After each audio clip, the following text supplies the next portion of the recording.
नमस्कार दोस्तों, मैं Rajneesh Sharma soul insights platform पे फिर आपके बीच में। आज शुक्रवार है, आज क्वेश्चन आंसर डे है। बहुत से दोस्तों ने मेरे को कहा है कि फेस्टिवल के ऊपर कुछ बोलिए। मैं एक से लेके जैसे 5 तक, धन त्रयोदशी से लेके भैया दूज तक सबके बारे में आपको ग्रहों से कनेक्ट करके बताऊंगा। जैसे धनतेरस होती है, उस दिन शायद आपको पता ही होगा कि उस दिन धन्वंतरी जी का जन्म हुआ था। उस दिन लक्ष्मी जी निकले थे समुंदर से, समुद्र मंथन के दौरान। तो धन्वंतरी जी कौन थे? धन्वंतरी जी बहुत बड़े वैद्य थे, बहुत बड़े डॉक्टर थे। तो लक्ष्मी जी का तो सबको पता ही है। तो धन्वंतरी जी हमें क्या सिखाते हैं? सबको यही सिखाते हैं। मैं तो यही कहूँगा कि अगर आप भी, जितने भी दुनिया में डॉक्टर्स हैं, धन्वंतरी जी की तरह चमकना चाहते हैं, धन्वंतरी जी की तरह रहना चाहते हैं, तो उनको क्या चाहिए? हर एक का इलाज निष्पक्ष रूप में करें। उनकी नज़र में कोई भी अमीर कोई गरीब नहीं होना चाहिए।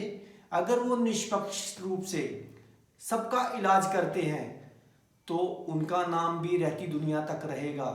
वो जितने भी दुनिया की रिसर्च है, परमात्मा की तरफ अपने आप ही उनके अंदर उतरनी शुरू हो जाएगी। ये भी धनतेरस सिखाती है।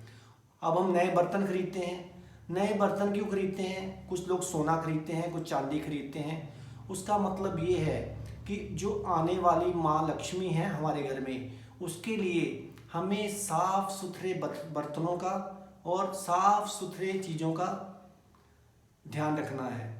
तो दोस्तों, ये धनतेरस हमें मेन तो डॉक्टरों को और आपको स्वच्छ रहने के लिए सिखाती है, अच्छे काम करने के लिए सिखाती है। उसके बाद आती है अगले दिन नरका चतुर्दशी, नरकासुर चतुर्दशी। इसको क्यों बोला गया है? ये इसलिए इसको छोटी दिवाली भी बोलते हैं। हम छोटी दिवाली भी बोलते हैं। इस दिन भी हम अपने घर की सफाई करते हैं। इस दिन श्री कृष्ण जी ने क्या किया था? नरकासुर राक्षस को मारा था। तो अब अगर हम इसको एक सिंबॉलिक की तरह लें तो हमें अपने अंदर जो नरकासुर जैसे राक्षसों के विचार पैदा होते हैं, हमें उस दिन उन विचारों को साफ करना है। घर की सफाई करनी है, लेकिन अपने मन की सफाई भी करनी है। अपने मन को भी विकारों से दूर करना है, ताकि हमारे आने वाली जो दिवाली है वो बढ़िया जा सके। इस दिन हम दिए जलाते हैं। कोई लोग कहते हैं 13 दिए जलाते हैं, कोई कहते हैं 17 दिए जलाते हैं। अब किसी ने पूछा है कि 13 नंबर आप कहते हैं, 13 नंबर तो बड़ा मनहूस माना गया है पूरे संसार में। 13 दिए क्यों जलाते हैं? क्यों जलाते हैं 13 दिए? तो याद रखिए, कोई भी नंबर मनहूस नहीं है, कोई 13 नंबर मनहूस नहीं है। 13 के तो आप बने हुए हैं खुद। अब देखिए कैसे बने हुए हैं आप खुद। 2 आपकी आंखें हो गई, 2 आपके नॉस्ट्रिल हो गए, 4 2 आपके कान हो गए, 6 1 आपका मुंह हो गया, 7 और 2 आपके प्राइवेट पैसेज, एक जेनिटल और एक रेक्टम। तो याद रखिए दोस्तों कि और उसके बाद 9 हो गए, उसके बाद 2 आपके बाजू 11 और 2 आपके टांगे 13 के तो आप खुद बने हुए हैं। तो कैसे 13 नंबर मनहूस हो सकता है? चाहे 13 दिए जलाइए, चाहे 17 जलाइए, चाहे 21 जलाइए, इसमें कोई प्रॉब्लम नहीं है। और ये रात सबसे अंधेरी रात होती है दिवाली से एक दिन पहले की, इसलिए हम दिए जलाते हैं ताकि हम अंधकार से रोशनी की तरफ जा सकें। अब अगले दिन आती है दिवाली। दिवाली को हम क्या करते हैं? दिवाली को हमें क्या करना चाहिए? अब दिवाली को हमें सरसों के तेल के दिए जलाने चाहिए। उससे क्या होता है?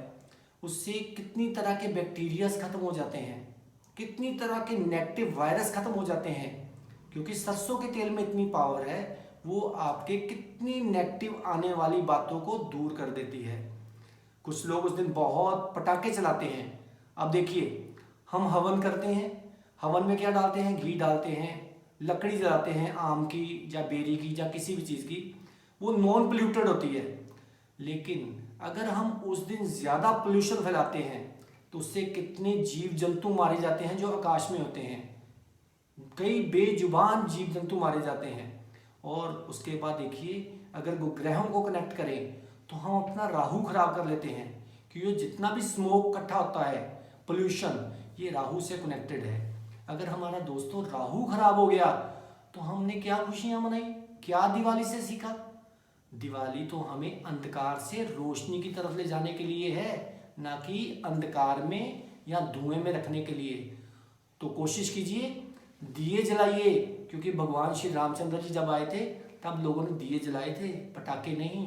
तो याद रखिए, अपने राहु को ठीक कीजिए और कम से कम पटाखे चलाइए। पटाखे चलाने वैसे चाहिए नहीं, चलाने भी पड़े तो बिल्कुल कम से कम, मतलब -1%। अब अगले दिन आ जाता है विश्वकर्मा डे। विश्वकर्मा डे को क्या करते हैं? विश्वकर्मा डे को हम अपनी मशीनरी की, अपने टूल्स की, सबकी पूजा करते हैं। ये क्या सिखाती है? ये हमें सिखाती है कि हमें नॉन लिविंग से भी प्रेम करना है, नॉन लिविंग को भी अप्रिशिएट करना है। जैसे कि अगर मशीनरी ना हो, अगर टूल्स ना हो, तो हमारी ज़िंदगी रुक सी जाएगी। अब कलयुग है, कलयुग का मतलब ही है मशीनरी युग। तो भगवान ने हमें ये सिखाया कि आप अगर नॉन लिविंग को भी अप्रिशिएट करते हो, नॉन लिविंग को भी प्रेम करते हो, तो आपका आने वाला जीवन सुखद हो जाता है। और उसी दिन ही दोस्तों होती है गोवर्धन पूजा, जब श्री कृष्ण जी ने अपनी उंगली पे गोवर्धन पर्वत को उठाया था और सारी दुनिया उस गोवर्धन के नीचे आके खड़ी हो गई थी। तो ये क्या सिखाती है आपको पता है? उसी दिन सारी दुनिया ने एक ही जगह खाना बनाना शुरू कर दिया था और सबने मिल बांट के खाना शुरू किया था। तो ये क्या सिखाता है? ये हमें ये सिखाता है कि भगवान को उसी की शरण मिलती है जो यूनाइट रहते हैं, जो इकट्ठे रहते हैं। कोशिश कीजिए अपने अड़ोसी पड़ोसी, अपने देशवासियों से, अपने नगरवासियों से सबसे प्रेम कीजिए। जितने आप यूनाइट होंगे उतनी ही आपके ऊपर प्रभु की कृपा बरसती जाएगी। क्योंकि अगर भगवान ने एक ही उंगली के नीचे, एक ही पर्वत के नीचे सबको इकट्ठा किया था, तो ये हमें यही सिखाता है कि हम सब इकट्ठे रहें, प्रेम से रहें। अब देखिए, उसके अगले दिन आता है भैया दूज। इसके साथ भी हमारी एक स्टोरी जुड़ी हुई है कि श्री कृष्ण जी ने जब नरकासुर को मारा था तो सीधे अपनी बहन के घर गए थे। तो उनकी बहन ने उनको क्या किया? तिलक किया था अपने भाई की जीत के लिए। तो जो भैया दूज होता है उस दिन भाई जो होता है वो जाता है अपनी बहन के घर, ना कि बहन भाई के घर आती है। तो दोस्तों, जिस भाई को बहन तिलक कर दे उस भाई को जिंदगी में कभी कोई कमी नहीं आती, ना कोई जिंदगी में डर सताता है, उसकी तरक्की अपने आप होती जाती है। क्योंकि जो बहन है वो बुद्ध का कारक है।